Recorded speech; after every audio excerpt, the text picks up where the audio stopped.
we are at a place right now where desperate times call for desperate measures. We have $28 trillion in US Treasuries that are due in 3 years, Dunnigan. In 3 years, it's $28 trillion to get the tax revenue will be under $15 trillion. And so you take all that tax revenue over the next 3 years, even call it $5 trillion a year, which is under that now, and he wants to lower taxes, but give him the benefit of the doubt. $15 trillion, even cut some spending and all that stuff. We owe $28 trillion. So we're halfway there, and that doesn't account of all the debt we accumulate over the next 3 years. We're already at over $800 billion in debt for this year, and it's only February. So the moral of the story is, how do we address this problem? And so, look, desperate times call for desperate measures. Where does gold fit into all of this? Don't know, man, but I think people should don't be surprised when you're surprised as to what shows its head. If the official reserve is truthful, this would put the value of the 8,134 tons of gold in Fort Knox and the Federal Reserve to $860 billion. While massive, this is actually not that much compared to the massive $1.8 trillion of annual deficit the U.S. government is running and $36.5 trillion of debt. So, to solve the U.S. debt crisis by monetizing this gold, U.S. gold reserves would need to be revalued at a much higher price. With gold prices in the 5-digit price range, which is, of course, the dream of every gold investor. As the CEO of Miles Franklin Precious Metals, AndySchectman has spent decades tracking the flow of wealth. In this video, Schectman warns of a looming financial crisis as $28 trillion in US Treasuries will mature within 3 years. He suggests drastic measures are imminent, with gold playing a key role. From a technical standpoint, Schectman explains that recent changes in dealer reporting rules exempt junk silver from mandatory buyback reporting.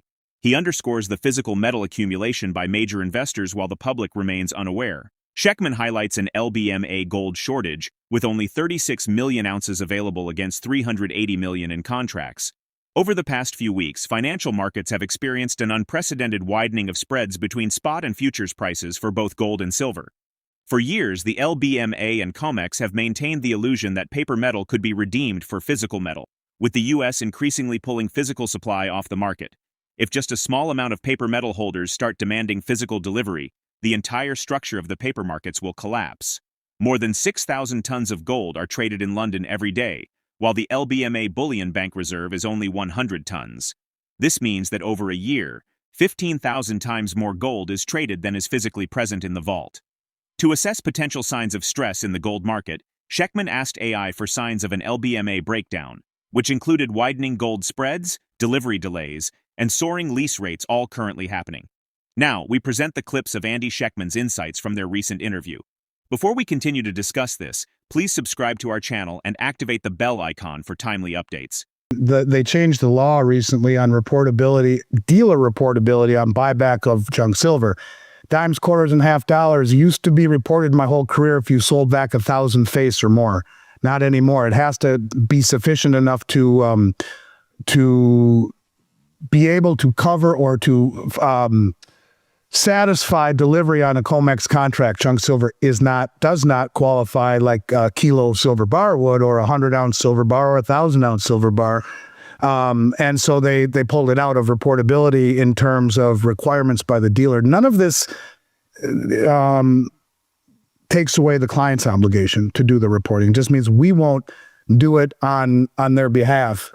And, you know, that's another example. Not only is silver, you know, historically undervalued, not only is the gold to silver ratio historically out of whack, following the same thing I've just been saying, but these things are happening at a time when the biggest money in the world is rushing and scrambling to acquire physical metal and hold it themselves. I mean, and yet the public is asleep.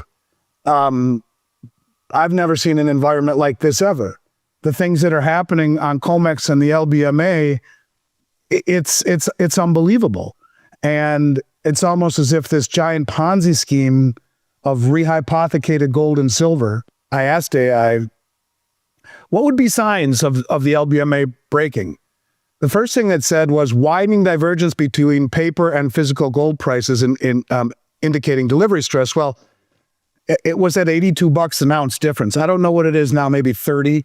35, where, in other words, you can buy a contract in London and sell one in New York and get that arbitrage. Well, that's what a lot of people say that this is about. It's the arbitrage. And I don't believe that. Yeah, it's enticing for a trader to do that, but the cost of shipping it across the globe kind of pulls the incentive away. The second thing it said was reports of delayed deliveries or contract settlements. Well, okay, it's supposed to be T+1. It's now T+8 weeks. And the Bank of England says, well, we don't have enough trucks or manpower.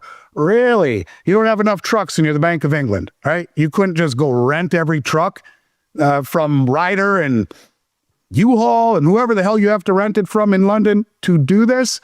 Don't believe it. They also say, well, some of it is refining backlogs. No, it's not. Because number 4 was major disruptions in supply chains, including mining, refining, or transportation. So check, check, check. And then the other one, number 3, was unusual gold lease rate spikes, reflecting increased borrowing costs for physical gold. They've shot through the roof. They were at 10, 20, 30 basis points. They're north of 6% now. So all of these things have happened. The last one that hasn't happened would be what Tom Luongo is saying, trying to blow up the LBMA and the member banks, and that many are saying that the U.S. banks are kind of flipping the script here and are going long there, which I can't validate. But the last one is banking sector instability affecting LBMA member banks or clearinghouses. So how close are we to a default? Could it really be that is what the idea was to, he says it started with, if we look at give you the number, I often talk about silver, that they have 300 million ounce float trading as much as, they say 290 million, but they say it's 10 times understated. So for gold, they have total of about 279 million ounces on paper stored at the Bank of England on behalf of the LBMA, of which only 36 million ounces are available, right? The float is 36 million ounces against 380 million ounces in outstanding contracts. They're about 90% short on their ability to deliver, but it's just trucks and men, right? So could it be? I don't know. It seems a little bit out there, but Tom, who is a brilliant guy, is basically saying this is his way of, in essence, blowing up this paper scheme. And if we reshore all of the gold here, I don't know. I just want people to understand that it's a whole lot more than just Trump tariffs or trying to take advantage of arbitrage, and the possibilities, whether it be gold revaluation, whether it be blowing up the banks in London who Gordon Brown sold almost all of their gold. So you revalue the price of gold. Well, it ain't going to benefit London in the UK. I know it seems a little bit out there, but I'm just passing on information that I've heard because it's interesting to let your mind expand a little bit and think, because look, we're at a place right now where desperate times call for desperate measures. We have $28 trillion in US Treasuries that are due in 3 years, Dunnigan. In 3 years, it's $28 trillion to get the tax revenue will be under $15 trillion. And so you take all that tax revenue over the next 3 years, even call it $5 trillion a year, which is under that now, and he wants to lower taxes, but give him the benefit of the doubt. $15 trillion, even cut some spending and all that stuff. We owe $28 trillion. So we're halfway there, and that doesn't account of all the debt we accumulate over the next 3 years. We're already at over $800 billion in debt for this year, and it's only February. So the moral of the story is, how do we address this problem? And so, look, desperate times call for desperate measures. Where's gold fit into all of this? Don't know, man, but I think people should don't be surprised when you're surprised as to what shows its head. In the interview, AndySchectman's perspective aligns with the idea that gold isn't about speculation but stability, liquidity, and purchasing power over time. The way he explains inflation, not that gold is going up, but that the dollar is losing value. In total, gold increased in price by over 25% in 2024, largely due to investors buying in to protect against losses from geopolitical tension and inflation while capitalizing on quick price growth due to increased demand, among other factors. He also raises serious concerns about gold audits, citing investigative reports that suggest past audits were unreliable. Broken seals, contradicting statements, and missing oversight call into question whether the reported gold reserves are there. Contemplating the fate of Fort Knox can lead to some wild hypotheticals. If Musk and the Doge team swing open those steel doors to discover the vault only half full, One immediate casualty could be the US dollar's reputation. Then, people might wonder if other vectors of US power are equally hollow. The ripple effects could be epic. Creditors could lose confidence, bond yields could spike, and global markets could shift in search of a new haven asset, or shift capital into gold, running up the price. Credit. I think it was Jan Nieuwenhuis, who's a fantastic writer. And even more than that, he's a investigative journalist. And I think it was him. And if not, I'm so sorry, Jan, but I think it was him who wrote an article about the audits in the past, using the Freedom of Information Act and all sorts of information that basically said, if you trust the auditors, those that have done this, you're making a massive mistake. And I read the article last night, and it's one of these things you got to read 3 or 4 times. Basically saying that there's so many things that contradict what Scott Percent just said, that it's been audited every single year, that they're massive red flags that contradict this, that they need to do a real deep dive audit. That the seals that should have never been broken were broken several times, and there was statements that were contradicting and all sorts of stuff going all the way back to the 70s. The audit needs to be a whole lot more than Elon and Trump walking in to see what looks like. I mean, how the hell do you count, that much gold? You don't. It would take, I've done audits for our Brinks facilities in Montreal and other parts of North America, where you have no idea how long this takes and how much time it takes. And even trying to count 1,000-ounce bars on a pallet, it's very hard. I mean, because the way they're stacked, and you don't want to double count it. You got to look at the bar numbers. It's not easy. It's a real process. So that isn't an audit as much as it is maybe publicity. I don't know. But I don't think the gold repatriation has anything to do with that. I've never once looked at gold as an investment. Yeah, I'm very cognizant of its appreciation, which has been, I remember when gold was $250 an ounce in early 2000s. But to me, gold is wealth. Gold is wealth that has continued to appreciate forever. I mean, go back as far as you want. You'll see that it's kept pace with the cost of living, and in many cases outperformed it.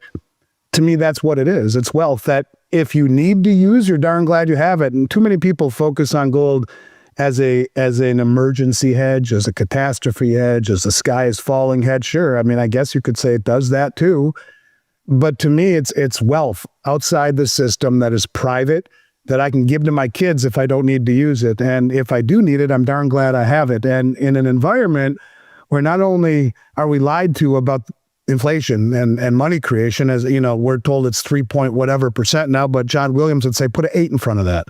And so you're at 11 or 12% inflation. So they lie about that. The dollar is continuously being devalued.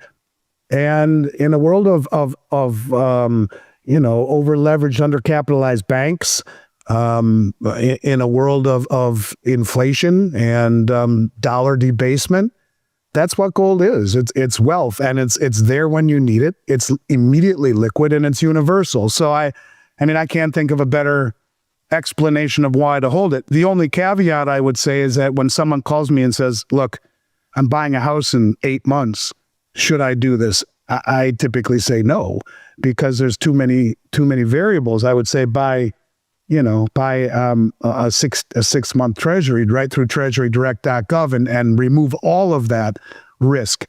But if someone says, look, I have a lot extra money, I don't know what to do with it, I want to put it somewhere safe for the future, yeah, there is no better place to put it in my mind than an asset that is continuously, since 2000, it's averaged 9.9% per year. Compounding was up almost 30% last year, and so far this year, it's up 8 straight weeks in a row. There hasn't been a down week yet. Doesn't mean it will always do that.